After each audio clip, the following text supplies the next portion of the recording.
Welcome, ladies and gentlemen, to Freaky Fast Broadcasting on your Thursday evening. It's the Stars and Stripes Racing League, Season 7. It's been a good one so far. 11 races have been put in the books. Last week at Martinsville, Kamakoy finally getting into the win column for Season 7. But what could tonight bring us as the drivers come to hot Atlanta for the ButtKicker 225 to see what the 2008 configuration, a hot, slick, handling vehicle and track to see who can find themselves into victory lane for race number 12 of the season. It's dwindling down very quickly here. Just a couple of more races before the regular season is done. And the drivers know it's crunch time. Make sure you're in the top 12 in points. Otherwise, you will not be running for a championship. Again, welcome to Freaky Fast Broadcasting. My name is Sam Tyre. Joining me is Zach Hall up in the booth. And Zach, tonight it is Atlanta and another race where the admins told us it's going to be a lot of changing on what the laps are going to be. Sometimes shorter than expected, sometimes longer. It looks like tonight going to be one of those longer races, 146 laps this evening. That's very important, Sam. The 146 laps is going to be the defining point, I think, of this race. As we've got some of the qualifying times, of course, coming in with Kamakoy sitting at the top of the board at the moment. But the thing I think about more than anything is with the 146 laps, we've seen all season long, it's been the whole, does the two-stop or the three-stop be the preferred strategy? And usually we've seen that two-stop strategy work out. They're going to have to go around 48 till almost 49 laps on at least one of the runs to make that fuel mileage work. But you know, you got to stretch that fuel, and we've seen this season a few drivers be really excellent at it. So tonight could be another one of those situations where stretching the fuel is going to be your number one friend. And there's a few other drivers that might be thinking, well, the three-stop almost worked at Homestead back for race number 8, the other mile-and-a-half course that was extended for extra laps compared to what it's been previously. And the 11 at Thomas Ogle is one of those drivers that almost made the three-stop work. He just needs to find some extra pace to maybe make it happen this go-around, or will he change up his mind and go for the two-stop? We'll find out here very shortly as qualifying is coming to a conclusion here in the next 10 seconds. As Thomas Ogle trying to hit the top of the board is June White out of nowhere. The 09 taking the pole, the 6th place for Thomas Ogle. Joshua Robinson only able to move up to 10th. Shocking for drivers that are known for stealing the show at the end, and instead it goes to June White in the 09. And June White, looking at practice, a quick driver as well. He was one of the top 6 drivers under practice conditions. He's hoping this qualifying pace can carry forward as the drivers are getting gridded up. Let's take a look at our unofficial, let's take a look at our qualifying results, here tonight to start the ButtKicker 225. Taking the pole award, June White in the 09 machine. Kyle McCoy, winner from last week, going to be in second. Scott Rickard, the Season 2 champ, trying to get himself back to victory lane this season in third. With Christian Loshton, one of the 3's best qualifying attempts, in fourth. Andrew Hess, the last driver to win here at Atlanta last season, starting in 5th. Thomas Ogle 6th. 7th goes to Dylan Grimm, who had a fabulous launch and run last week. With Chris Rural 8th. 9th is Kyle Bowling. And Joshua Robinson finish out your top 10. Starting in 11th, it's going to be the 4 car of Aaron Hill. Alongside him in his row in 12th, it's going to be the 25 of Nate Lynch. 13th is going to be held by the 5 of Trey Jackson, with 14th position being held by James Lowe. 15th is going to be Brian Jackson. 16th, Diego Valle with a very unfortunate qualifying effort here tonight in 16th. 17th is going to be George Kovacic. 18th is going to go to the 31 of Ryan Lynch. 19th is going to be the 46 of Zach Kreitz. Rounding out the top 20, it's going to be Joshua Altice. And 2 cars left on the 22 car field we have here tonight. In 21st, Brian Burchett. And rounding out our 22 car field, it is the 18 of Brian Chu. And Brian Chu back after missing the last couple of weeks of being crucial for the 18, as if he's going to make a push to make the 12 drivers to run for a championship in the playoffs. Going to need a good performance here this evening, as everyone's still waiting for the full grid to load in. Just waiting on June White, Nate Lynch, and Zach Kreitz to fully log into the server, start moving. Tonight's race, again, 146 laps, no stage break, no fast repairs. And what's interesting, and probably the biggest surprise, 5 extra sets of tires in pit road to work with. That's a big change for these drivers, especially if we find ourselves building up with a lot of cautions. But cautions, Zach, like we've talked about for most of this season, a very unknown thing to see, or often thing to see here for the Stars and Stripes. Cautions do not usually reign here. It's usually a drought when it comes to those yellow flags, and produce some really good racing. And what the thing about the biggest thing what it's done is it's made strategy be the number one thing that a lot of these drivers think about. We talked about the 2-stop, the 3-stop. If they're going on the 2-stop strategy, our pit window is going to open up, folks, right around lap 48 to 49. If you're going on that 3-stop, I think you need to be aggressive here to start this thing off. You need to be hitting pit road at least by lap 35 to 36. If you're waiting longer than that, you're just giving up unnecessary time to the drivers that are doing the 2-stop. So we're gonna have to see what the mindset is, because this track does have a ton of fall off. That 3-stop may be able to work with the extra grip from the tires. I mean, talking about aggressiveness, maybe we might see people work backwards instead of hitting early later on in the race. Maybe we'll pit around that lap 20 to 25 marker to try to shake things up right when we start to see that plateau area fill in for the field. As they're set up side by side, pace car lights are off. That means we're going this attempt, exit of 4. And it's June White, Kyle McCoy. Who's going to get themselves in a victory lane? Let's find out as green flag is in the air. It's going to be seeing the 09 with a great launch. Scott Ricker, big wiggle for the 05 as June White, best launch of anyone you could ask for as he roars down into turn number 1. Always tough putting the power down in the restart zone here at the Atlanta 2008 configuration. So little grip in that box area, and those drivers were holding on for dear life. And June White, like I said, shot out like a cannon here, but it's Christian Laschen fighting for that 3rd position there with Scott Ricker, the 3, looking to continue some strong runs that he's had these past few weeks, maybe find even more pace. 4 wheels, Christian Laschen decided back out of it. Doesn't look like the 3 is feeling as confident through the center of the corner, not getting into the throttle as aggressively as drivers that are on the inside lane. And it's going to be a big thing talking about. Hot Atlanta, a lot of slipping and sliding throughout this run as June White leads lap number 1, exited 2. 09's looking clean for himself, but it's Chris Worrell already up 4 positions in just 1 lap. Big mover right here early into this race, and normally you could pay a price for that, but I think maybe if he's thinking about playing the early strategy of the 3-stop, you want to get aggressive. You can't wait too long and just try to save tires. You got to go out here and use up your Goodyear rubber. And right now, that's 6. Really taking advantage. I think some drivers saving some tire and possibly even some fuel. As the field continues to release off the exit of turn 2. It was interesting talking with Joshua Altis, who was in the booth with me last night for the WSSR.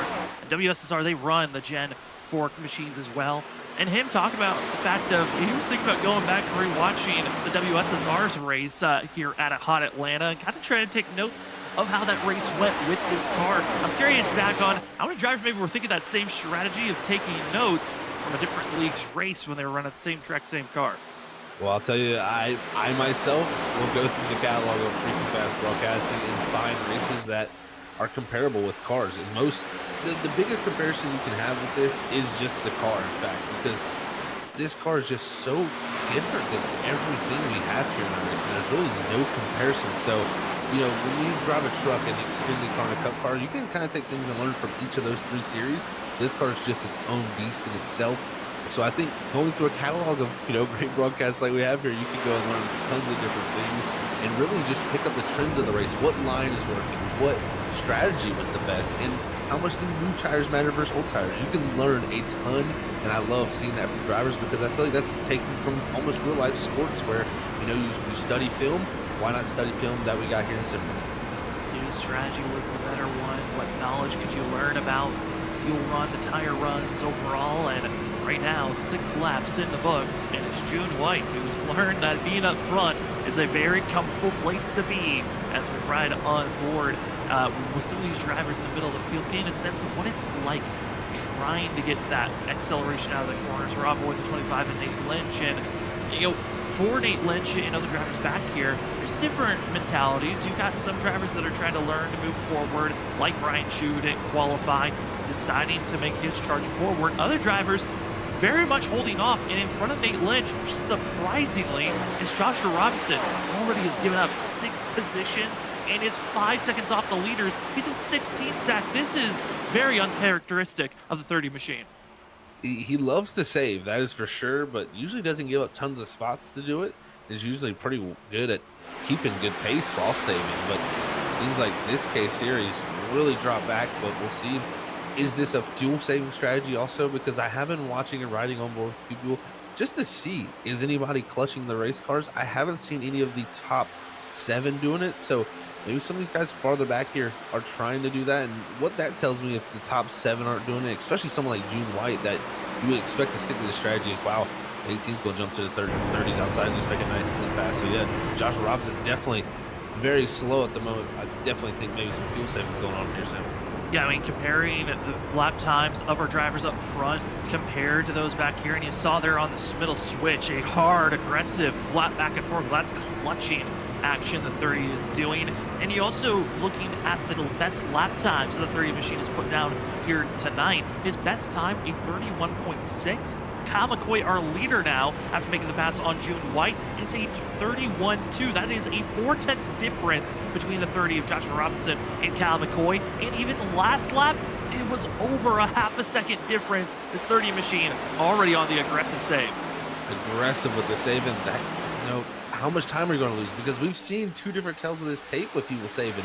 We've had drivers like June White who've saved perfectly to a T and kept good pace in their car. But there's other drivers who gave up tons of time just over saving, and it's really come back to bite them and not really worked out. So could Robinson play into that, or does he have something else figured out here at the moment? Is right now the battle that's been up front has been great. And the one thing I've been interested to see here, Sam, is when would a driver elect to go up high? It looks like White here looking to go up for the grip, because I will say at some point these drivers are all going to be up towards that wall. The grip starts to fall away in these tires at Atlanta, and the grip up top is very strong late in the Yeah, it's very strong late in the run, and I'm curious for June White, what is the 09 thinking on this run? Because I think back to that Homestead race, as the 09 is working on the outside of Kyle McCoy. They continue to get battled back and forth for this lead position.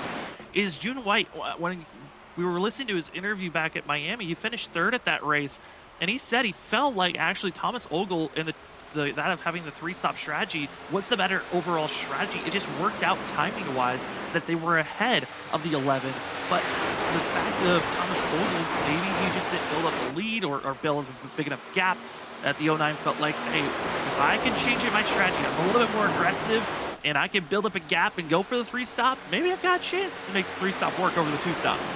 And what the advantage of a 3-stop can be is more or less the advantage of having an extra set of tires to use, so you can go quicker on the run. And I think that's why somewhere like Homestead, comparable to Atlanta, very high tire wear, tons of fall off when it comes to lap time. Right now we're looking at 31.2 was our best time for June White. They're running in the 31.3s and 32.4s, so that's already a second of fall off or more already. 12 laps completed now in this race, and on lap 13, that's only going to continue to build up. So maybe that's why they think the 3-stop might be the more viable strategy also. And as we're 13 laps in, we're starting to feel that swing. We talked about drivers that were saving tires aggressively. Was the 30 of Joshua Robinson, who we also believe is fuel saving. Curious on how that's also going to swing as this run kind of makes this swing into lap 15 and 20, as that is usually when the pendulum swings over, of drivers are being very conservative on their tires, starting to catch up to those that just took off full bore in the first 10 laps of a race. And Thomas Ogle, maybe he's had a different mindset switch, as Thomas Ogle's fastest lap compared to our top 3 that were just putting down burner after burner lap time was about 0.2 off, being led by the 11, as well as Andrew Hess, last season's winner here at Atlanta at 54. Maybe going for a recovery run for his season, trying to get into victory lane. Hey, why not win a track you've won in the past? I think if there's a track that will exude his talent of saving tires, it'll be this racetrack. So definitely got one to watch there for Andrew Hess, like you're saying there, Sam. So I'm definitely intrigued to see if he can produce something big here tonight. He definitely needs something like that to help, push his season along here and get him back into form, and maybe give him a chance to go fight for a championship, because right now it's actually a pretty dire situation for him when it comes to how it's been the last 2 weeks. Yeah, Andrew Hess coming into tonight, 11th in points, has a decent gap to work with looking at the point situation, as he's got a 17-point buffer over Dylan Grimm. But for the 54 machine, he's had 4 top 10 finishes, 3 top 5 finishes. That's been at Pocono, Bristol, and Nashville Superspeedway, where those top 5 finishes came from. Henry Motegi, he finished 6th, and then he's finished 13th or worse for this 54 at all other tracks. It's been a boom or bust type of a season for the 54, for last season's champion, and Andrew Hess hoping tonight maybe another top 10 finish. Wouldn't be bad to put in the books as we inch closer and closer for this season to be over. That it would not be. It would be very, very good for him for sure, Sam. As Ogle's been able to get around him as we were talking there and move himself up to the sixth position. Interested to see what his pace will entail once he gets, some clean track like he has right in front of him, but up to the three of Christian Washington. But we'll have to watch here as this all unfolds. As right now, White's still controlling the lead up front. Scott Rickards worked his way back to third, and even Chris Worrell, I kind of was concerned for him in sixth with how fast he drove up through. He's looking to maybe even take position over third. Yeah, he's making the pass on third. Loschin in three, also closing in. Loschin is one of the fastest drivers on track. The three machine is making a great run, learning how to save his tires for this middle portion of this stint. And as we're on lap 18, starting to see who's making that movement forward. Scott Rickard wants to get another victory under his belt if possible. Chris Worrell, though, this season, what a great rookie season. It started out with was expected to be himself, that of James Lowe. There were a wide range of drivers that were just kind of shocked, I would say, at times, being like, these guys really could compete. It's been a kind of an offshoot recently, but we know that the six machine can be fast, and right now, proving why he's in the contention of Rookie of the Year, Rookie of the Season for Season 7. He definitely is showing why. I mean, he is all over one of the past champions here, and one of the most storied drivers in the starting stripes in Scott Rickard here. And they're going to get close there on entry to one. That was almost an incident there. Is the six going to dive all the way to the bottom, but the 05 going to use the momentum up top. Six is going to clear him here. We'll watch this run from the 05, but I think he got a little bit loose, and that's going to slow him down. But great pass from the six up the third.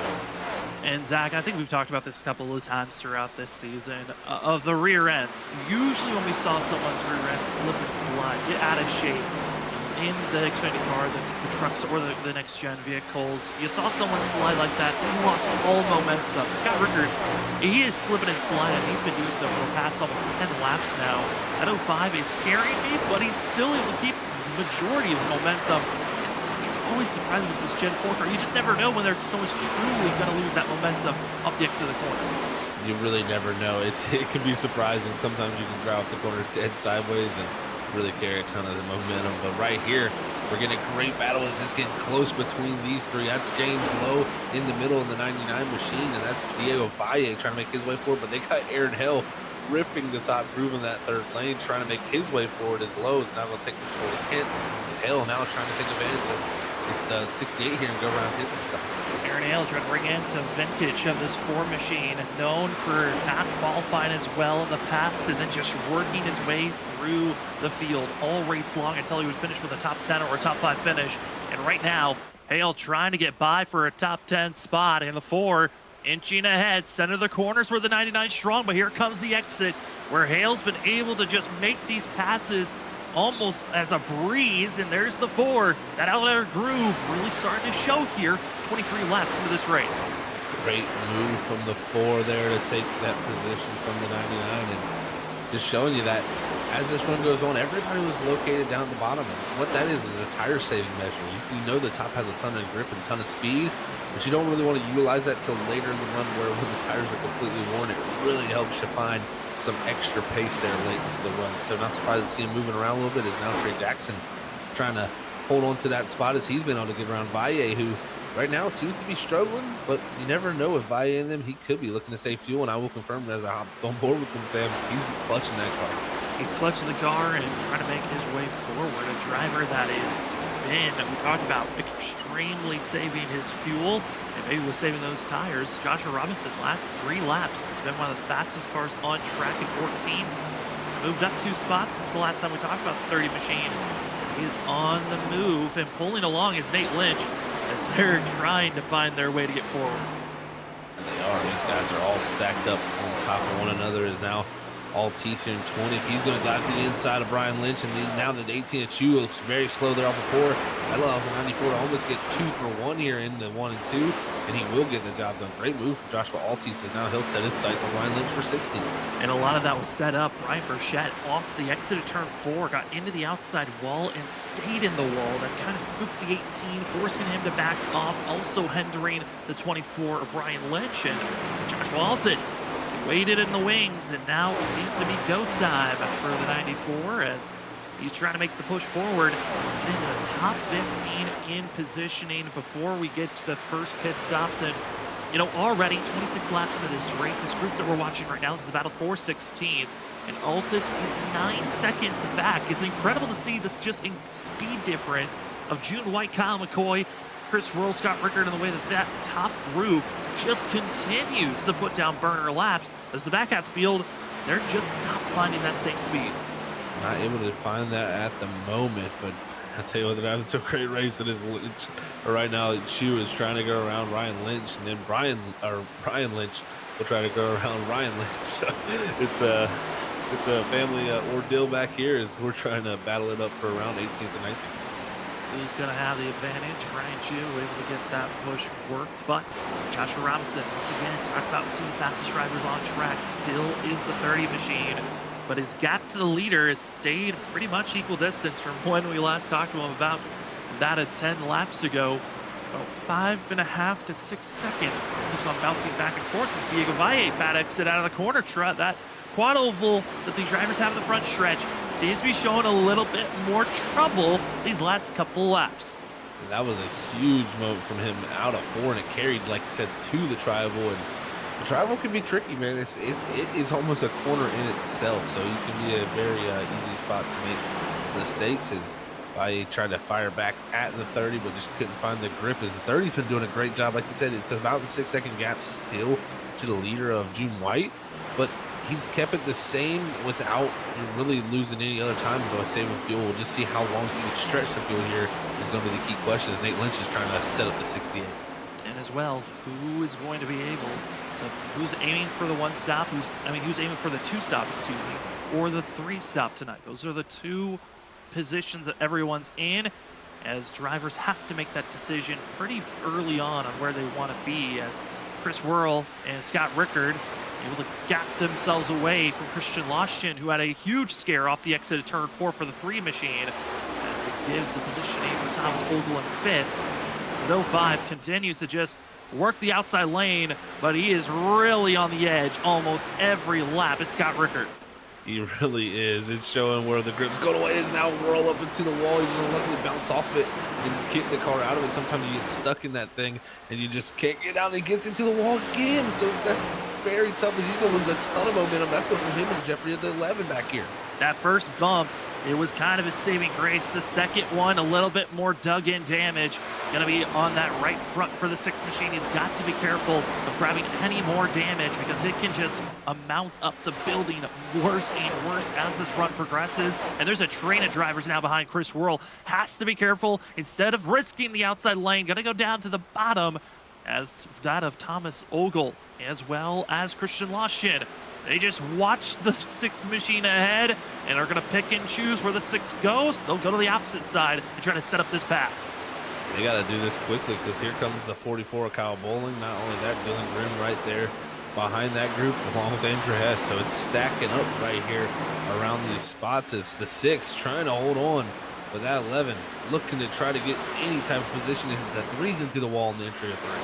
I gotta be careful of these entries, center of the corner. Mainly it's been the exit that's been the danger zone for a lot of these drivers, as Worrell moves up, tries to get some space. Thomas Ogle gonna be on the inside lane, but Zach, inside lane, yes, you might be feeling like you're the faster driver, but doesn't always mean you're gonna be able to make these passes, as Ogle's gonna be just somewhat clear. Can Worrell get back to the throttle and fight back for this position? The 11 can clear like he did right there. He should be all good down the back straightaway, though. He didn't close the door, and it's still side by side heading down into 3 here. Thomas Ogle trying to clear the 6, but he's going to shoot back forward in the center of the corner, trying to get to the quarter panel, but I think Ogle has it done now if he closes the door.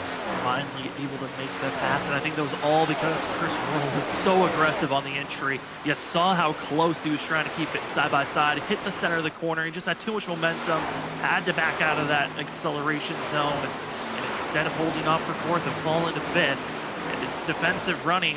It's going to be a real grueler from here on out for Chris Worrell. Those tires are shot, and he's got about 6, 7 drivers in line setting up for their chance to try to make the pass on the 6. Everybody here looking to gain spots, because we're nearing, again, that pit window. It's opening up here in the next lap to 2, and you need to gain spots now. This is the best time to do it, if you right before pit road, or decide to come to pit road and not get held up by this. So we'll see who gets aggressive right now. right on board the back bumper of Chris Worrell. You can see Christian Washington trying to set up that outside lane. He built some great momentum, not able to get the run that he's hoping for. Once again, goes to that middle groove, trying to use this middle seam to find that speed off the exit of the corner. But if anything, it's actually enabling the 44 of Kyle Bowling to have a chance to get into this fight. Season 2 winner here at Atlanta of Kyle Bowling. Looking to get the 44 back into victory lane for another time. Bowling always seems to excel at these very high tire wear racetracks. And look back to Homestead. He's very, very strong there. Was really one of the drivers that kept James Lowe in check. And, you know, the 44, once again here, at a mile and a half, looking strong.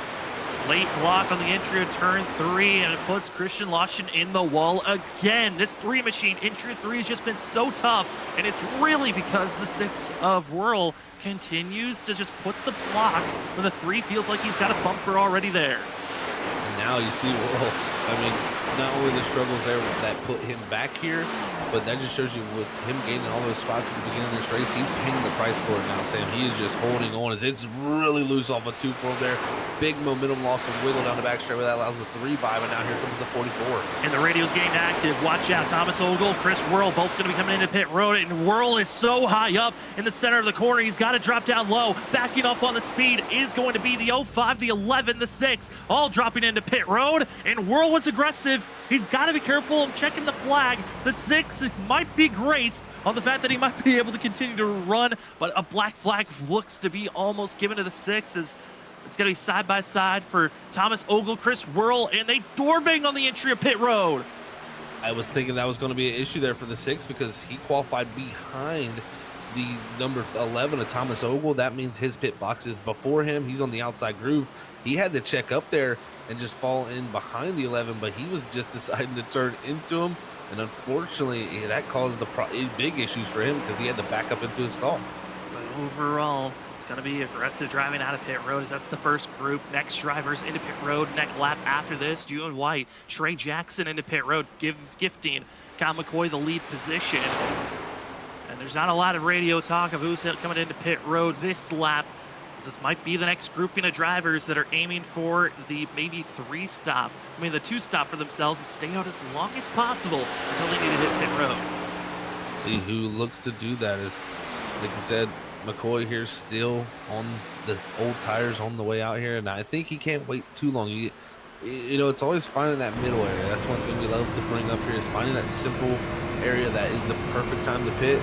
If you wait too long, if you're here, McCoy, you're just putting yourself in between that 2 and 3 stop zone, and I think that's the limbo that you don't want to be inside of. And find that Goldilocks zone. You're not pitting too soon, not pitting too late, but finding that good middle ground as Kyle McCoy now going to be into pit road on lap 40 as he had a very aggressive pit entry. Also following suit, Dylan Grimm, Kyle Bowling. Grimm having a little bit of a scare on pit entry as he locked up and had to come in sideways and almost wiping out the 44. A major loss in time, but luckily no black flag for the 23. Very lucky for him because he did take out that cone with the right rear, but I think he kept the tires in the playing surface. So iRacing didn't deem it a yellow or a black flag for him, but definitely a good little loss of time. But it just shows you Atlanta is one of the toughest pit roads to get onto, and it's really, really, really tough when you see drivers like that make mistakes. As drivers battling back and forth, it's now down to James Lowe, who's going to be leading the charge of drivers that have yet to pit. As seeing drivers out there on track, Chris Worrell working the outside lane, but all the other drivers that just came into pit road and got service done for themselves. It's about to be a mad dash of how do you get by the 9 drivers that have not pitted yet and are pretty close to one another. There's a group of 5, our leader back to 5th, that are all just perfectly aligned and grouped up that you have to bob and weave your way through that slower traffic to get yourself back on the lead lap. It got very dicey there for a moment as we're looking at Nate Lynch. It was the 7 of McCoy, the 54 Andrew Hess, and the 11 to Ogle who was going through that traffic of the old tires. And man, oh man, that got very close between that group. It's mixy, but they hold on tight. And Zach, talk about drivers that are aiming for the 2 stop. What's the number that they're looking for if they want to turn this into a potential 2 stop strategy to take this race to the end?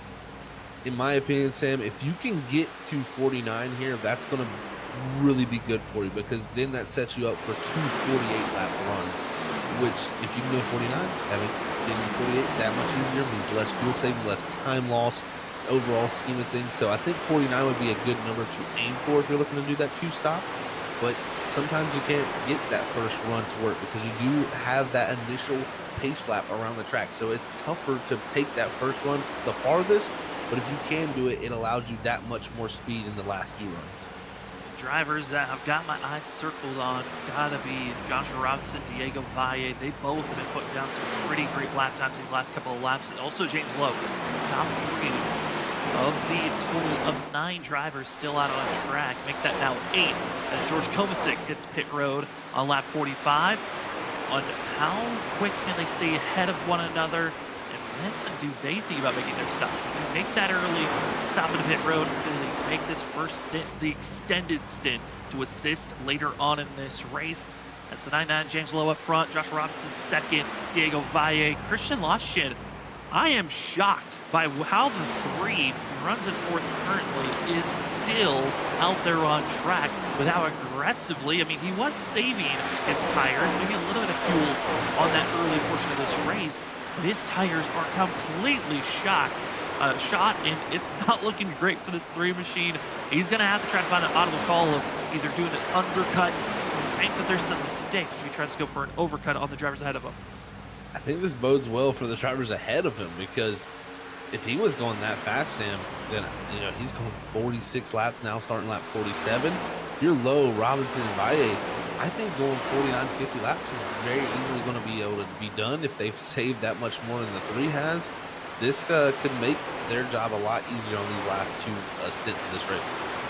And over the radio, 99 machine and the 3, both aiming to hit pit road. Will Robinson, Diego Valle push it a little bit further? They will. Staying out, same for Nate Lynch. As Lowe and Loschin trying not to make any mistakes as they enter pit road.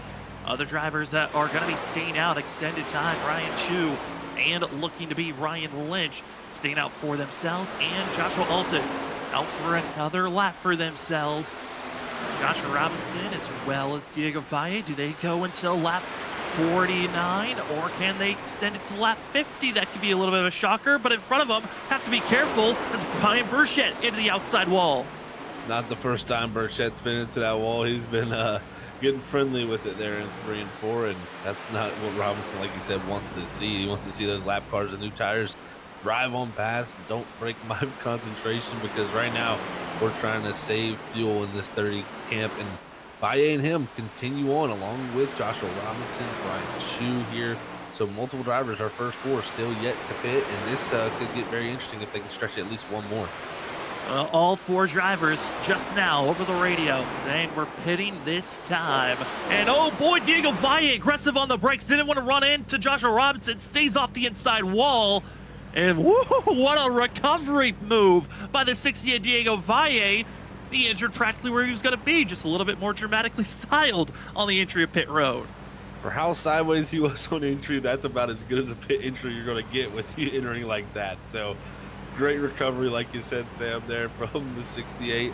And that could have been race over there if he was into that inside wall head first. So great job by him, and just shows you the talent behind the wheel. And with that, the first full green flag pit cycle is completed. And with that as well, we are going to take our first commercial break of tonight as we are 50 laps in, about to be starting lap 51. You're watching the Stars and Stripes Racing League, the ButtKicker 225 at the 2008 configuration of Atlanta. Thank you for joining with us. We will be back right after this for more Stars and Stripes action.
Racing isn't easy, but experiencing it is.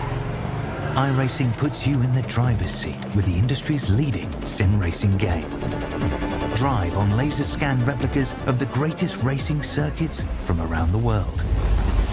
Go head-to-head against other drivers chosen by skill-based matchmaking to ensure competitive racing at every level. Compete across all your favorite series.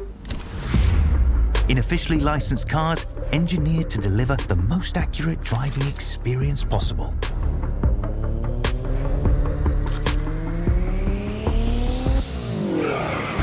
Join a race or host your own with players from across the globe. Race against the computer or in a league with friends. Feel the thrill behind the wheel. Visit iRacing.com.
Can't defend. He's got the outside line for the second part, and he can't hold on. Going the long way around. We're going to be 3 wide for the lead as they all come to the line. Who is going to take it in the end? And here comes Lockwood. He's going to make the move to the outside. Quinn tries to force him off a little bit, but there he goes. It's going to be side by side through turn 1. Will he be able to cover him off? He does. Weaving back to the left-hand side. Reynolds is trying everything. The kitchen sink is being thrown at it. They're leaning on each other. Coming into turn number 3. It's going to be a drag race through 3 and 4. Coming back to the line. Here comes Frisch on the bottom. Richard's going to hold the inside. Tries to be the late breaker here. They're going to be side by side through the final chicane. They bang doors, but keep it clean. As they're still 4 wide on the run down into the back straightaway. Demerit's looking for a line as well. What is going on in Michigan? Novak into the fence. They're still beating and banging. Oh and to the line. He is much faster coming through there. Is there damage on Challenger? Abramitis is ahead. There's going to be a race to the line. Who is going to get it?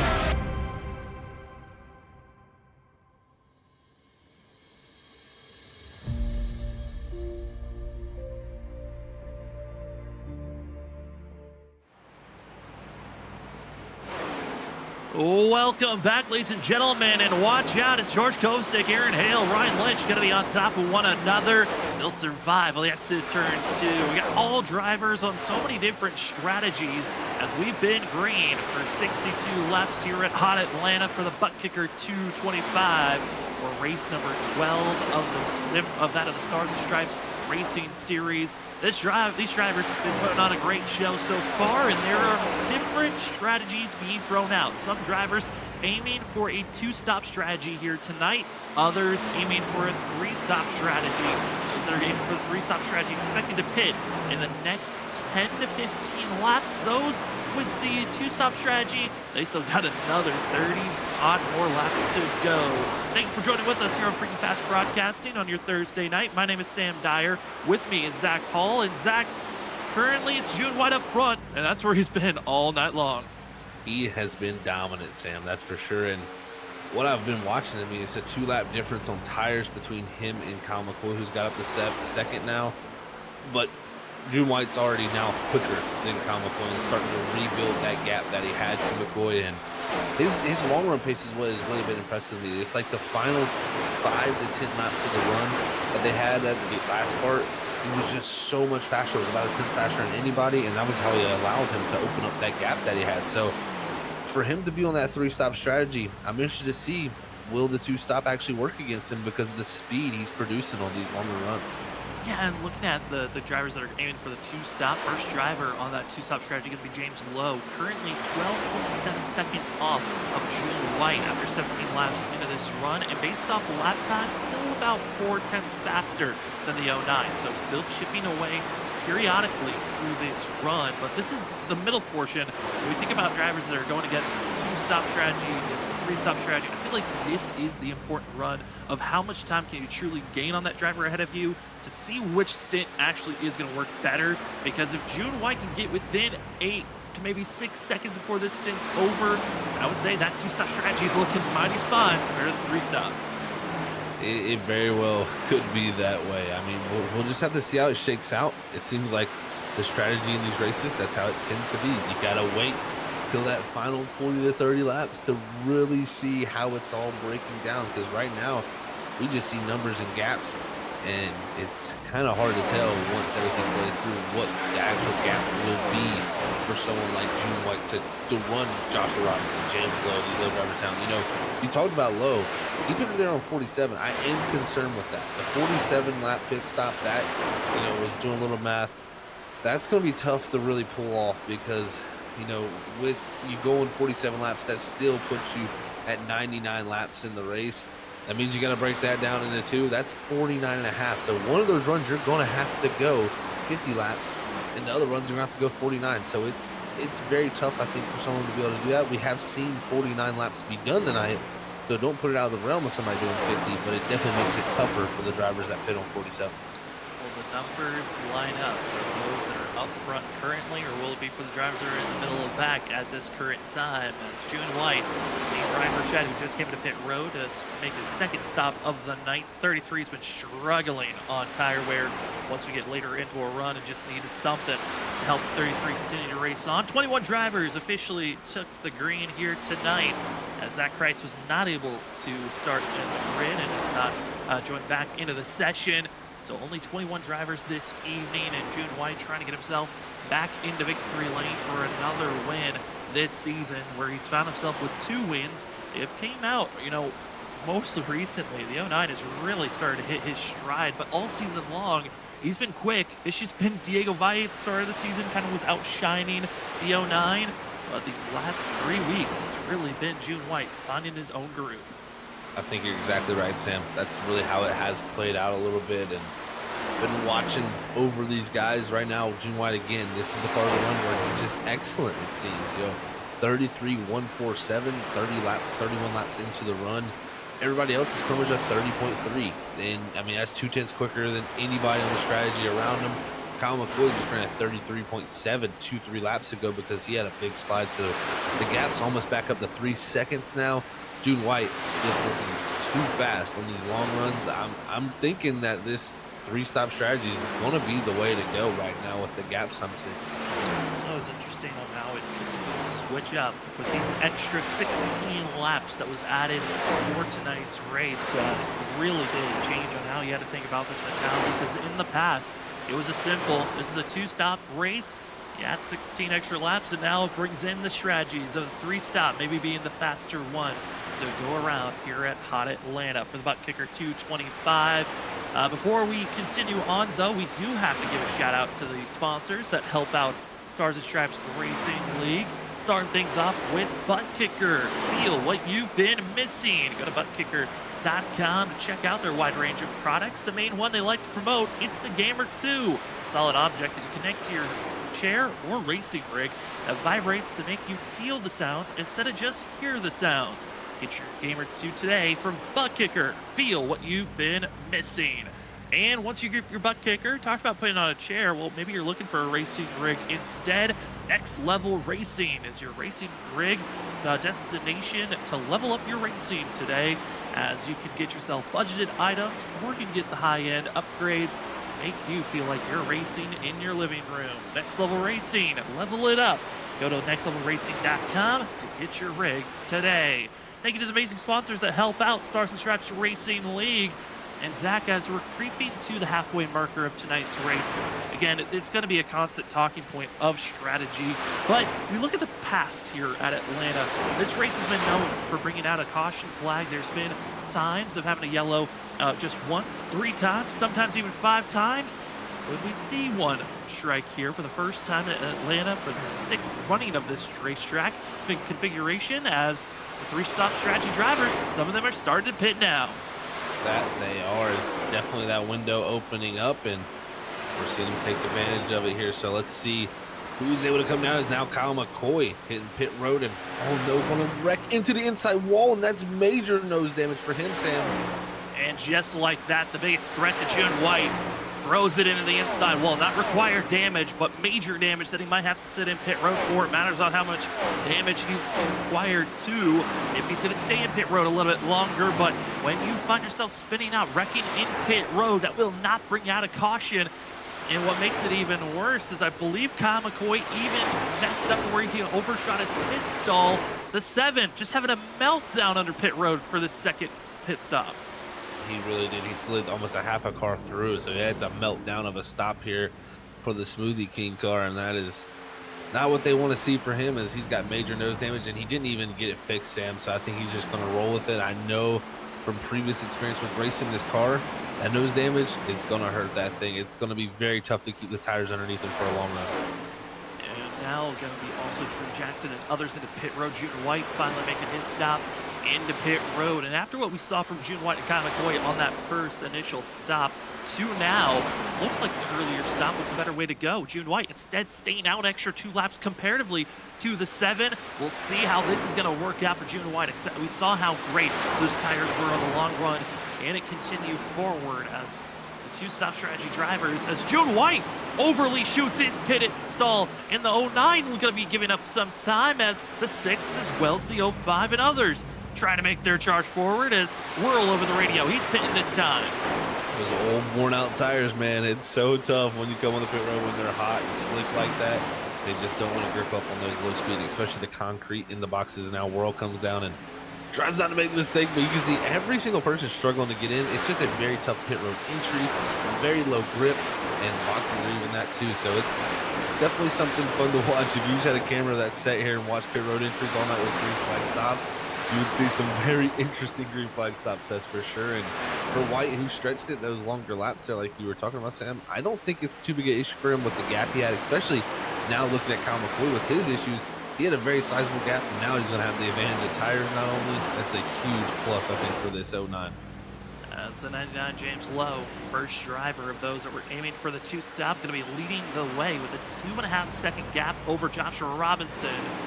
He's going to try his best to stay in front of the rest of the field as this group. They've got to figure out, when do you want to come to pit road if we're going to make this final stop. And Zach, you know, we were talking about the numbers before. Lap 49 was kind of the number that a lot of drivers are aiming for. Lap 50, if you really want to feel confident on your fuel.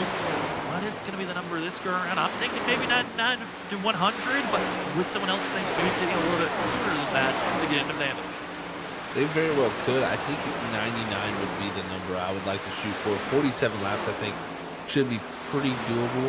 But if you can go to 100, it makes it 46. Again, it just makes you feel more comfortable, and it allows you to push the car without any worries. Because normally our fuel mileage in these cars is anywhere from 45 to 47 at most mile-and-a-half. So it's right in that range of being there. But if you're someone like James Lowe, you're just trying to get to 99, in my opinion.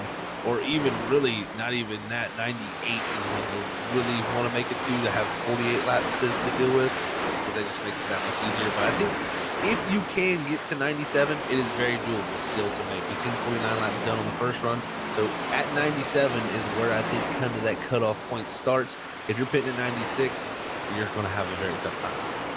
Now, Zach, we were seeing drivers are really struggling on pit road. You touched on a lot of factors on why it could be difficult. You can also probably touch on it a little bit more. The brakes these drivers are dealing with, on how different they are compared to some of the other vehicles that we broadcast here at Pretty Fast Broadcasting. They are night and day different, that is for sure, Sam. And not only that, but just the braking systems.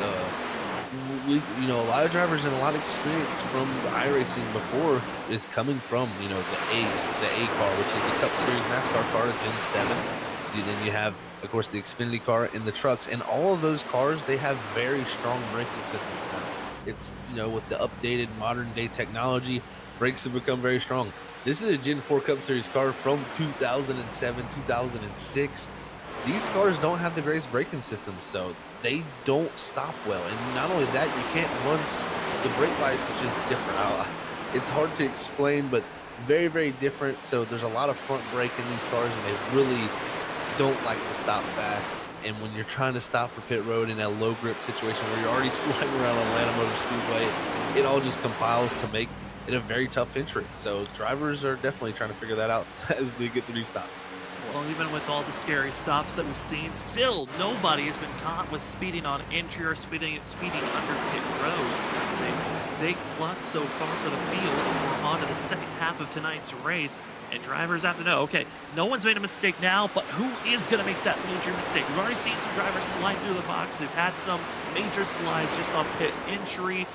Who is going to have even a bigger mistake that could cost their race completely 100% from even a decent finish for themselves? Well, right now we're seeing that of Ryan Lynch out there on track. Ryan Lynch needing a solid day for the 31 coming into tonight. A driver that's just open for a good solid finish. 21st in points. Hasn't had a top 10 or top 5 finish here this season. Could he potentially try to get himself inside of the top 15? That'd be a great finish for the way his season is going. His best finish so far for the 31 was 13th at Michigan. Got 15th last week, which was the second best finish. Most of those finishes been outside of the top 20, and tonight, another one inside of it. Looking to do that for sure, and you never know if mistakes right around the corner for any drivers. He could be looking to get that best finish. I mean, all it takes is a few of them to have those, and I've already seen a few of those catch some guys out, and someone like Kyle McCoy. That's who I look to that had a major mistake on pit road there. That's 7 though. Looking lap time wise, he's about a 10th slower than Scott Rickard, who pit on the same lap as him, but not that bad actually. I figured with how center punch the damage was on the 7 machine back in 8th, that it would be a bigger issue for him, but it's looking to be not as bad. The only thing I will say is it usually what makes this car very interesting is you seem like you can get damage and have good short run speed, but that aero damage will make the tire wear worse in general, and that's where things can get very tough as this 7's trying to figure out how to get along with that damage right there in the center of the valence. You can see it raised up. Yeah, it doesn't look good when you look at the damage visually from our perspectives and the camera shots that we have. And like you said, the early going, it feels good. Those fresh tires, always deceptive on how bad your damage truly is. And for Kyle McCoy, probably when he came into pit road, he saw the optional damage and said, I just can't afford, with this race and the potential of how it's been running, has to stay out on track, has to get back rolling, stay on the lead lap, just in case the caution flag comes out, and then maybe have the time to get that damage repair. But the way this race is rolling right now, who knows if we're going to get a caution flag, as drivers up front, James Lowe, Joshua Robinson. It's now down to less than a second as the drivers start closing on one another, as Robinson's trying to get by George Kovacic before aiming for the 99. This is going to be fun to watch to see. Can June White run them down before the pit stop happens? Because he's about a second and a half faster right now than these drivers up front. He's about 8.8 back. These drivers still need to go about another 10 laps here, Sam. So I think June is going to be past them before they even hit pit road. And that right there is something scary in the minds of these drivers. I mean, we talked about it. Top of the broadcast, right before we went green, on the fact of June White loved that Homestead strategy from Thomas Ogle going for the 3-stop. It didn't work out fully for Thomas Ogle to win that race, but he loved the pace that he had. Just wasn't a big enough first stint, and June White, so aggressive, had the lead, built it up, and just putting down burner lap after burner lap, has really found how to save the tires. And the 09 has already crept up to 5th place, 7.7 seconds back from our top 2. And for Joshua Robinson, after even getting by George Kovacic, looks like he's starting to lose some touch to James Lowe. It does seem to be that way. He's lost about 2/10, it seems like, almost every single lap the last few times. Same for Valle. And I wonder if is that more of a fuel saving measure, or is that just in general pace being lost? Are they trying to change their levels of saving compared to him? It can always be tough to say, but right now June White only 6.9 seconds back. I mean, he's right here, only about 3.7 back from Diego Valle, who we're watching on the screen. So June White on the mission right now, and I think, Sam, this is looking ominous for the two-stop strategy. That it is, as they continue to run 10 laps from when we're expecting a lot of these drivers that are aiming for the two-stop hit pit road. Some might even hit sooner than that, as it continues to roll for James Lowe as well as Robinson. Diego Valle, June White up to fourth is incredible pace by the 09. He's now less than 6 seconds back. But Diego Valle, June White, I love the fact that the teammates, they've won so much, they're locked into the playoffs. Why not both split on the strategy? Maybe that was an actual team just discussion. They didn't know who was going to have the faster strategy at the end of the day. And having the 68 and the 09 change it up instead of usually following in suit on which strategy to go for. This is one of those unique races where it was kind of teammate-on-teammate action of who's going to have the better strategy call here tonight. I love seeing that, Sam. It's kind of bringing some F1 aspects into it. You know, the split strategy call, put two of your cars on two completely different strategies. So at the end of the day, somebody at least on the team hits on the strategy call, and they can look back and say, well, that was the right one. It seems like tonight June White has been on the right side of the fence, but we'll just have to see. You never know how things shake out after pit stops. I mean, we've seen the mistake cars from the 09 and how easy it is to get into pit road and make mistakes. Could we see that first black flag come out here tonight and really ruin the chances for somebody on that three-stop? And now the drivers going to develop from a three-stop strategy moving forward as the schedule from here on out. Just 3 more races before the playoffs are done. As the drivers will head to Richmond, North Wilkesboro, and finishing off the regular season at Talladega, which, you know, looking at the schedules at the next 2 races, Richmond and North Wilkesboro, there's always a high potential chance of some big wrecks happening in the short tracks, or at least a lot of cautions ballooning out. But Talladega, looking at the schedule, it's going to be one of the shortest Talladega races that we've got to cover. Only going to be 76 laps in total. That means those drivers, they've got to be aggressive early on if they want to find themselves in a victory lane. That they will be, and I got a little practice last night with WSSR with Talladega in this Gen 4 car. And what a time that was. That is going to be a fantastic race for these guys. They're going to have plenty of options. And, you know, with the shorter race style there, that's going to be fun, too, to see who is aggressive straight off the get-go and who's looking to maybe play the long game. And talking about plenty of options, drivers starting to hit pit road for themselves. So the back markers of Brian Burchett, George Kovacic going to be making their stops as June White has slotted himself into third. We look at some of the drivers in the middle of the field that are aiming for the 3-stop. Aaron Hale up to 11th currently, trying to get closer to Andrew Hess, who's 54 in front of him. And Hess, I thought maybe at the start of this race, 54 was going to shock us with a great run. Currently just aiming for a good finish here tonight, as James Lowe was not able to hit the marker. He is well short of the timing that we were expecting if you wanted to turn this race into a 2-stop, the 99 into pit road. Yeah, here on 96, Sam, that's not looking good for him. And another issue for him is, I don't know if he just lost connection to the server completely. So that would be really odd timing for him to hit pit road and lose connection. And it seems to be that way, as he still has not come back. So unfortunate signs for James Lowe is now actually, comes back and is leaving his pit box. So yeah, he's got a tough ordeal now to pull off and try to make somehow 51 laps on those things. Just trying to be sneaky on how he's getting in and out of pit road, I guess, as Christian Washington in 3 going to be hitting his box at lap 98. Lap shy from what we were expecting to be the number, but should be good from here if he can try to salvage some speed and tires and fuel at the end of the night to make it to the end of this run. But I think the 3 actually ran out of fuel. Washington's out of fuel. He has to tow to pit road. Oh no, towing to pit road for him. And I think another issue for James Lowe was what I'm looking at here, Sam. He blinked out and lost connection to the server while he was on pit road. While he crossed the start-finish line, it did not count the lap for him. So that right there entails he's 2 laps down to 18th. James Lowe is out of this race now. We talked about mistakes. None of them happened in those first 2 stops, green flag stops, but it is the 3rd round of pit stops for the field for James Lowe. Going to hit badly, 2 laps down, and he's got to be a rocket ship and bank on a caution to get back into the fight. Joshua Robinson into pit road on lap 99 for himself. Nathan Lynch is going to be coming into pit road expectedly for the 25. And everyone else up front expected pit stops here and a close margin for Diego Valle, but it's June White who is just pulling away over 2.7 seconds ahead of Scott Rickard. An incredible pace for the 09 machine as we find ourselves with 46 laps to go here tonight. We're going to take one of our last commercial breaks of the evening here for the Stars and Stripes Racing League. It's going to be race 12. The field is surviving currently for the ButtKicker 225, but how much longer, or could we stay green to the very end? Let's find out right after this.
They're 5 wide behind the pit. Oh my, the 5 wide here. This ain't gonna work. They make it last. Bumping and banging to the end. They're beating banging for the lead. Sora still with their shot here, coming off a 4. Look at it. That's it. It's bottom line, here it comes. I know Carter gets run. It's gonna be that Nick Crawford. The 74 gets through somehow, and they just completely demolish one another. Trying to drive it down low, drifting up, trying to be the stealer. Here he comes, Cedric Hunter. He does it. He steals it. But he somehow drove it into the corner to wreck it. Oh, they wrecked. They wrecked each other. The top two bounced into one another. Just too much of side drifting off of, and they got to be careful. Oh no, the 4 demolishes in the 28.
Welcome back, ladies and gentlemen, to the Stars and Stripes Racing League. It is race number 12 for the ButtKicker 225 at the 2008 configuration of Atlanta. Currently, June White, who looks to be destination victory for the 09 machine, is just out there pacing at this moment, but it's crucial timing. One more stop for the 09 for his three-stop strategy to be complete, and as well, majority of the drivers that are on the three-stop strategy, they are aiming to make their pit stop. The question is, when do you make that stop? My name is Sam Dyer. With me up in the booth is Zach Hall. Running productions in the background is Robert Moyer Jr. and Zach. A lot of drivers, they are trying to set up when to come to pit road, but all eyes on the 09. If he's going to make any mistake, he did make one on the last stop. He overshot his pit stall, but here we go into pit road for June White. Let's see how this works out. He does a good job of getting it slowed down to 50-mile-an-hour pace speed here. But the last time it was the box that was the issue. The gaps he has, it's not going to cause too much of a problem, but the gap to someone like Joshua Robinson and Diego Valle is going to be the key here when he leaves pit road. How far will he be behind the 30 and the 68? Because that's who he's going to have to run down at the last part of this race. And look to see where the 30 machine runs and the 68. They are just passing the start-finish line as passing now June White at this moment, so it's going to be the rundown. But the tire difference is going to be pretty great. Can you even survive as June White takes off? He's got to be careful wiggling those tires, trying to get a little bit of heat built up before he gets onto the racing surface. But June White, you look at the calculations on the way that he's running, it is going to be the charge. The 09 gonna have to pass 3 drivers that are aiming for the two-stop strategy, being Nate Lish, Diego Valle, and Joshua Robinson. Robinson's in probably the toughest task when you look at the drivers that made their pit stops. But here we go, June White on the roll to catch up to the 30 machine. We'll see how long it does take, because looking at the gap right now, it's going to be about 13 seconds if I'm doing my math right here. I just don't see a way that this 30 is going to be able to hold back that 09. That is not a very big gap when you're going to see about upwards of a second lap time difference here for really the next 20 laps, I'd say, of this run. That bodes well for someone like June White trying to close down about a 13-second gap. Well, it's time for the chase. 30 laps to go, and let's take a quick crank it up moment as the drivers roar to the end of tonight's race for the ButtKicker 225. It's right along the 30 machine on how fast he can take off.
That will be your Crank It Up here at Atlanta for the ButtKicker 225. Crank It Up sponsored by ButtKicker, one of the major sponsors here at the Stars and Stripes. And if you'd like to go get yourself your own ButtKicker, go to buttkicker.com. And if Huge thanks to ButtKicker. Feel what you've been missing, being one of the major sponsors for the Star Stretch Racing League, and another major sponsor being Next Level Racing. As majority of the field have made their stops, they've made their beds, they're ready to lay in wait.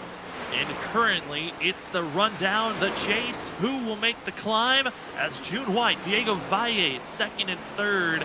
As Joshua Robinson sits up front, but does he have enough fuel to make it to the end of this race? Or will it be between the teammates on who wins tonight? As June White has just been running fast lap after fast lap. And Zach, it is one of those things where you look at the board, you look at the times, how this race has been progressing. June White, this is his race to lose if the race continues to stay green. It really is, Sam. If we do not get some type of yellow flag out there, something to halt this race, might as well jot this one down the books as the 09 in victory lane. This guy has been untouchable when it comes to the long run and strategy. Once again, he's on top of it. That's the one thing that I think I need to highlight the most of this 09 is he had the knowledge tonight to know that the two-stop was available. It was very much available. I mean, look at his teammate Valle and Joshua Robinson, but he elects to say, no, the three-stop's going to be better tonight. I just know it will be. And that just shows you the racing knowledge, I think, of the 09 and just knowing which strategy is the preferred one, because clearly you could have done either, but he's preferred and picked up, the right one. And I think, like you said, it looks all the way back to someone like Homestead where, that is something that he learned there, and he's carried it into Atlanta tonight as he's already taken over second now over his teammate Diego Valle. Quick turn on the ticker board of the second, June White. Chris Worrell, who qualified in fifth, has been trying to make his march forward for the drivers. Qualified at eighth, excuse me. And pitted 5 laps to go for the sixth. He's been trying to recover after his late pit stop, going for the 3-stop here tonight. And he's now setting up to get by Kyle Bowling, one of the drivers that's really been trying to make some passes. One of the few drivers that's been on the move. Chris Worrell aggressive in the first 3 laps of the race. Even on the first lap, moved up 4 positions immediately from the drop of the green. It's just been trying to find that consistent motivation to be up front. Currently in the top 10 is Worrell. Just trying to find out a good momentum before the playoffs begin in that of 4 weeks. As next 3 races showing up for the Stars and Stripes. These drivers are heading to Richmond, North Wilkesboro, Talladega. Zach, you already know 2 of those 3 after running with them on Wednesday nights. Yeah, definitely. I've got a lot of knowledge on 2 of them for sure. And they're going to be interesting races. I know I'm going to thoroughly get a good view of Richmond here when we commentate next week, because I got a race coming up there soon. So I'm going to be jotting down notes as a driver and a commentator there. But, those 3 tracks, all of them have a ton of character, first of all. Richmond, the D-shaped oval there, very, very much a tough racetrack. And I think with this higher horsepower race car, it's going to be a very interesting race to see who can master the D-shaped oval there in Richmond, Virginia. Then North Wilkesboro, that was a tough time for a lot of drivers, I know, in WSSR. How are these drivers going to, fare in it? Because they did an excellent Martinsville, had some good long runs. We get good long runs in North Wilkesboro, it should put on really a great race. And then, of course, Talladega, we got to see that last night. That was fantastic, great racing all around, and I expect these guys to put on just as good a show. As Dylan Grimm, as well as Thomas Ogle, get passed by Chris Worrell, who was just on the charge. Some of the freshest tires out there on track, and the 6 is making it work right now. Way that he's driving, he might be seeing a top 5 finish with less than 20 laps to go here tonight. June White has already made the pass for the lead and already has a 1.6-second gap. As we were talking about the schedule, I mean, just that quick, blink and you miss it. June White has got it done here this evening. As you talked about last night, Talladega, what a finish we got to see. I know a heartbreaking one for you, Zach. At one moment you thought you had the win and finished 3rd, but identical coming across the line between Cody Reed and Benjamin Nelson. Our 2nd year of Freaky Fast Broadcasting of having an identical finish just this year. It has been amazing to see that, man. Yeah, not the beneficiary of it, but I will say what a great thing to watch. I mean, it's always crazy when, you got systems messing up. I mean, literally reading the data wrong and saying, no, this guy won, no, this guy won. So it's kind of hard to tell who exactly won, but at the end of the day, racing lets us know. And yeah, Cody Reed pulled it off, and that was some fantastic racing. And I expect maybe these guys can pull something similar off of that at Talladega. This car really raced really good around there. I expect to put on these guys to have a great showing there. Somebody's going to look to stamp their names in the win column that maybe hasn't done it yet this season. June White has been trying to climb on that list of wins. Last season, kind of a little bit of parity compared to the way that this season's been going for this field. You think of Diego Valle, the way that he was the rookie sensation at the start of last season. Now, last season, the driver was running in the ARCA car, and Diego Valle was just so great. He had some, not the best qualifying runs, but had some great finishes. This season, hits his 2 wins. Now is starting to have a little bit of falling surge. White comes out of nowhere as a fill-in driver in the middle of the season, and then starts going for wins and showing out. Now this season, second half of the regular season, now winning and showing out. It's crazy to look back at last season, this season, and kind of that parity factor that's been building up for this league. It really has been a fun factor to watch. As now we're getting a good battle there with Ogle trying to get past the 94 Altis, who is a lap down, so Altis go nicely let him by. But yeah, it's cool to see the growth from some of these drivers that started out last season and maybe didn't have the greatest consistency, but showed those bright moments. Now this season they brought over the consistency and continued to shine bright. And definitely June White and Diego Valle have took the series by storm. Thomas Ogle up to 11th. The 11 machine up to 9th, trimming his way forward with 44 being challenged by the lap down car. Joshua Altis is not the race that he was hoping for, being 1 lap down. But Joshua Robinson, Zach blinked out, was hoping to get back into the mix here, and now up to 3rd. Still a great run for himself. Scott Rickard, on the other hand, up to 2nd, just proving that 3-stop strategy was the one to go for here tonight. It really is proving that, and again, great job by June White just to read that. He immediately took what he learned again from Homestead, just applied it to the night's race, and been able to propel him to possibly another victory if nothing changes here. But you never know. Coming down to these races, you never know when the yellow flag could happen. And right here we got some good battles. Bowling has been trying to get around Ogle, but it's Kyle McCoy with the Frederick Tires trying to go around them. Fresh tires, busted up nose, 7, making it work as he works on the outside lane. Or be careful, don't want to get any more damage on this 7 machine. It's a 3-time champ. Gets the speed, the momentum, works the outside lane. It'll take a 2 for 1 and it turns 1 and 2 as we are clocking into 10 laps to go. Here it's 9th and about 225. What a pass by Kyle McCoy, who, again, the what-ifs for Kyle McCoy is going to be a lot here tonight. The what if you didn't wreck on that pit entry, grab this damage. He could have been up there battling for a top 5 finish. He very well could have been. I think he would have been right around where Scott Ricker would have been. Personally, he was a couple seconds up the road from him, and that damage has just really hindered him.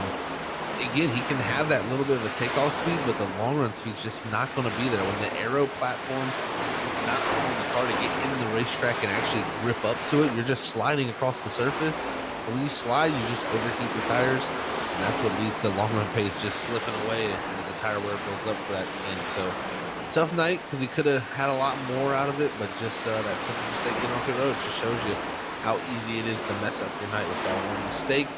And you got, we're talking about the 3-stop winning out, but at the end of the day, Joshua Robinson starting 10th, if he gets 3rd here, that's probably going to feel pretty good for him if he can pull off the top 3 here with this strategy. So not the end of the night for him. Yeah, a very gutsy strategy. At the start of the race, immediately went into save mode with the 30 machine. He fell back to 16th place at one moment.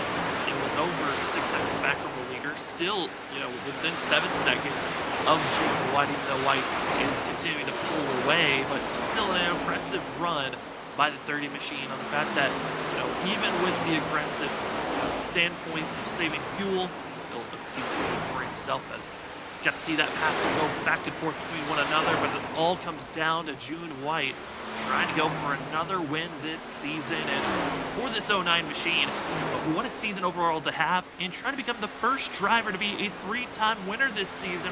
First 4 of the 4 races of the season, we had Ross Tatum go back-to-back, Diego Valle then went back-to-back, and June White now trying to become the first 3-time winner this season. I mean, this guy's on a roll, and right now he's flying. Like, still running 32.924. Got records in the 33 O's here. So he's a tenth of a lap, 2/10 this last time by faster than a driver on the same tires as him. And you got guys back there with, much fresher tires than him that aren't turning as quick as him. So it just shows you how fast he was here tonight. Right into this race, he might open this up to 7-8 seconds and just, add to the winning here tonight. Trying to add to the winning, you can see the speed difference, how major it's been between the 09 and the 05. The O numbers are hoping to continue their march forward as we find ourselves with 6 laps to go here tonight. Thank you for joining with us here on Freaky Fast Broadcast. And if you'd like to see more of our broadcasts throughout the week, well, remember to hit that subscribe button, like, comment, and the big thing is after the broadcasts are over, going down to the comment section, commenting what your favorite moment of the race was.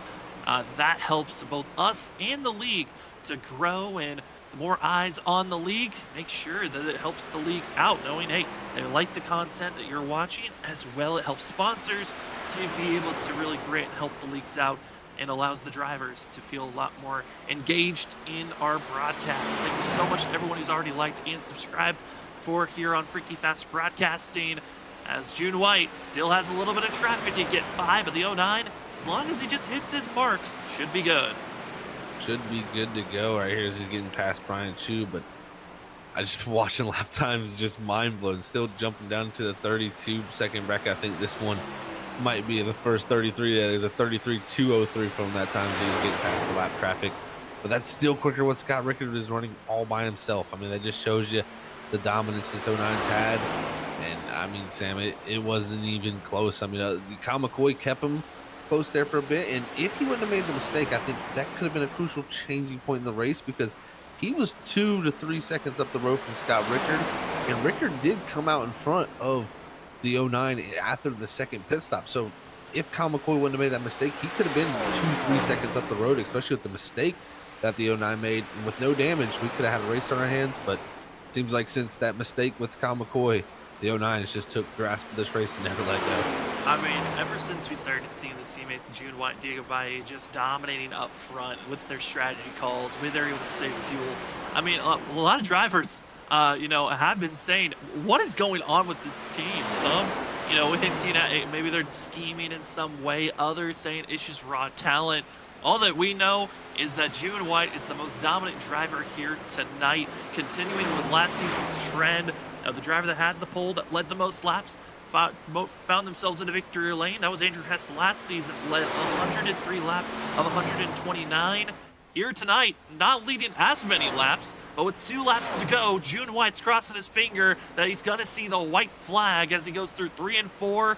What a run by this 09, 7 seconds ahead of Scott Rickard. It's unbelievable with the way that this pit stop happened, but the freaky fast white flag is out of the air, and June White continuing with the trend from last season. Pole, laps led, and open for the victory. Completely clean and green, classic stars and stripes race here.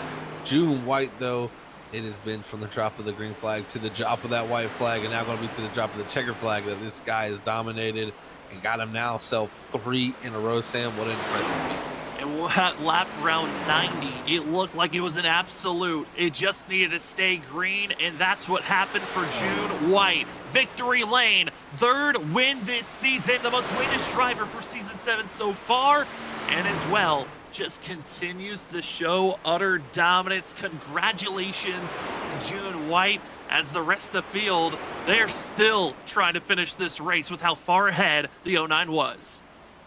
It is crazy to see how dominant he was there, man, as people are still trickling through, like you said, Sam. But yeah, I mean, this has just been the case for him. He's shown a lot of times he's just been very, very good at these intermediate tracks. And when it comes to the mile and a half, this guy's untouchable. But again, the short tracks still, he hasn't had the best of luck yet.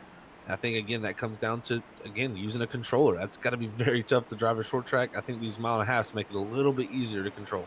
A little bit easier, also helps with fuel saving with just pushing a button instead of pressing down on a pedal. Small little adjustments helps out this 09. into victory lane for himself. For us here, Freaky Fast Broadcasting, though, as the 09 gets prepared to burn it down on the front stretch, we will step aside. When we come back, we'll talk to your top three. We will be back for that of the post-race show.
Welcome back, ladies and gentlemen, for the post-race show for that of the end of the Atlanta race, as the ButtKicker 225 is in the books. Congratulations to June White on his win, as we will go to second place to talk to Scott Rickard, who we have in the waiting room.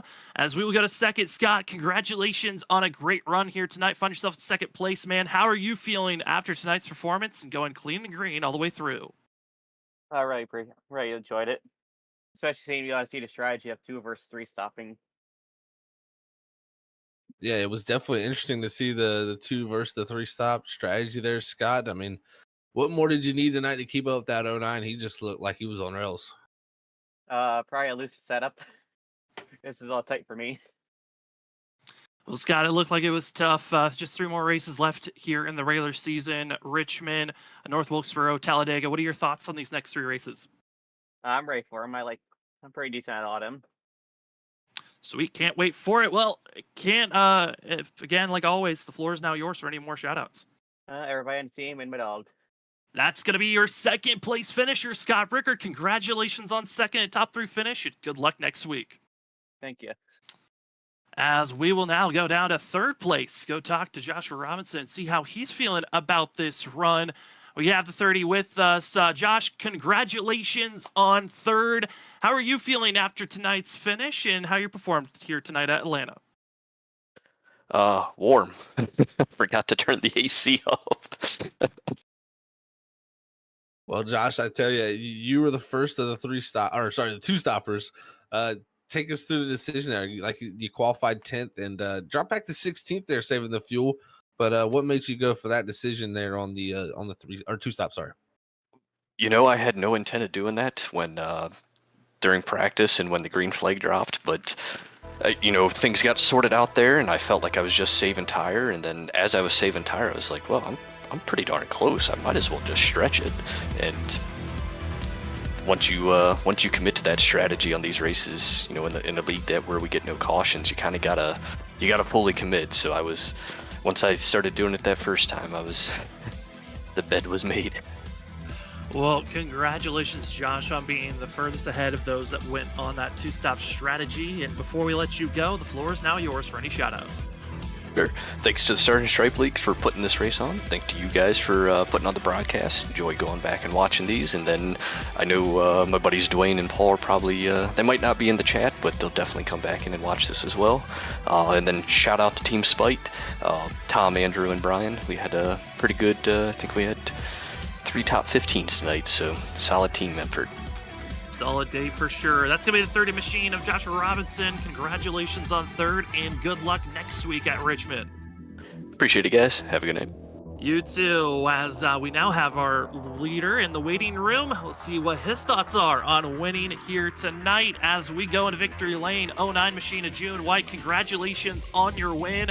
Okay, we got a question. It looks suspicious, but where are you getting this speed, June, to be winning up front in such a dominant fashion? I don't know about suspicious. I think from last season, I've had the speed at the mile and a half for a long time, and it was kind of the same thing I talked about after Kentucky, I think, or was it Twin Ring?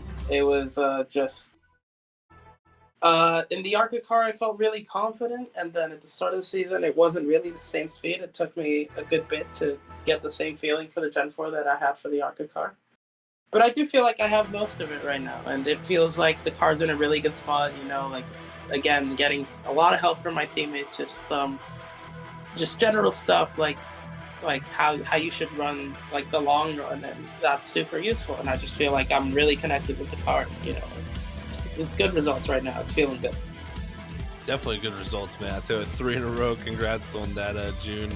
We watched. Well, no, my point won last week. Oh, sorry, my bad. Sorry about that. Well, the point I was about to get to is, you decided to go with the 3-stop strategy tonight. Take us through the decision there, because we've seen you be so good at the 2-stop. What made you decide early that this was going to be a 3-stop type of night? It was a bit of Homestead on my mind. I'm actually interested to look at the telemetry and stuff and see whether the 2 or the 3-stop would have been faster. I think maybe my gut check is that the 3-stop would have been faster.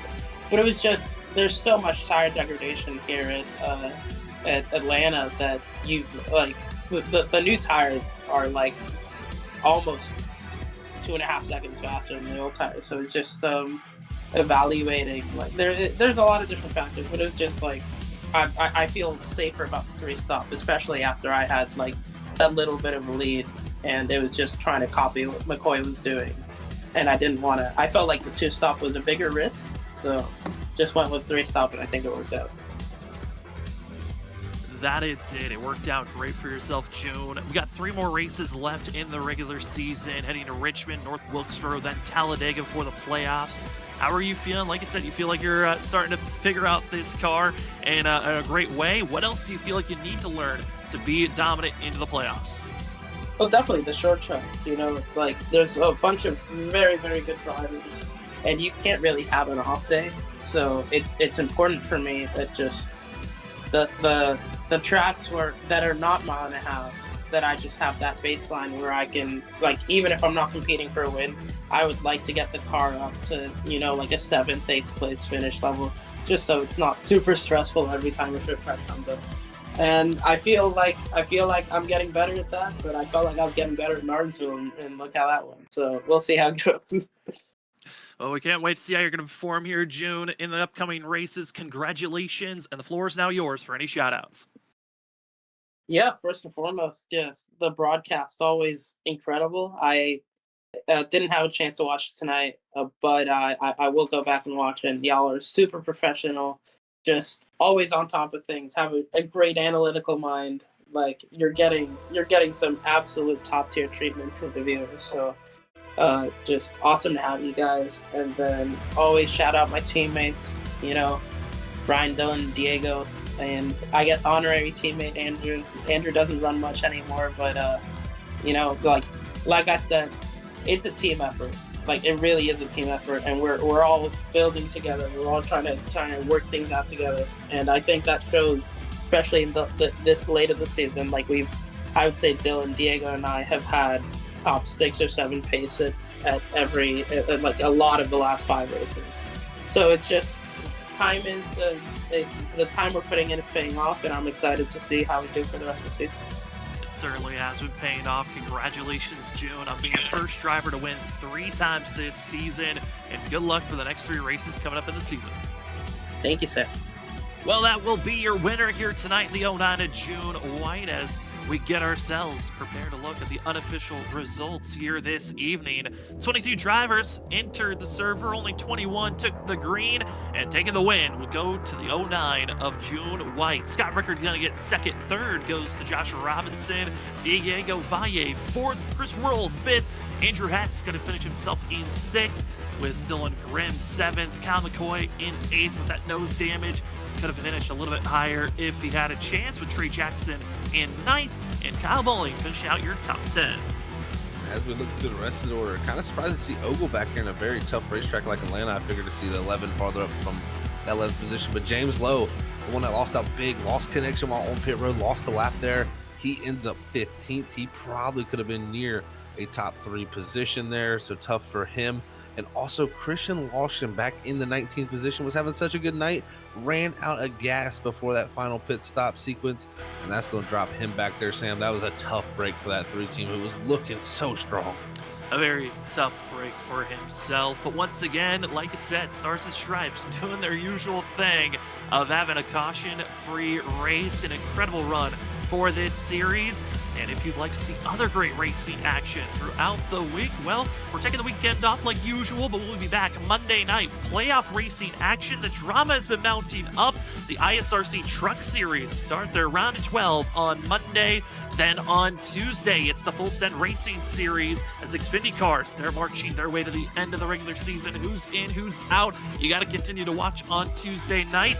Speaking of playoffs, it's now a cutoff race Wednesday night. WSSR at 1 at Auto Club. The drivers are feeling the pressure. Some past champions are on the cut line. Can't wait for it. And for us here on Thursday evening, also going to be racing at Richmond next week. Zach, any final thoughts before we call it a night?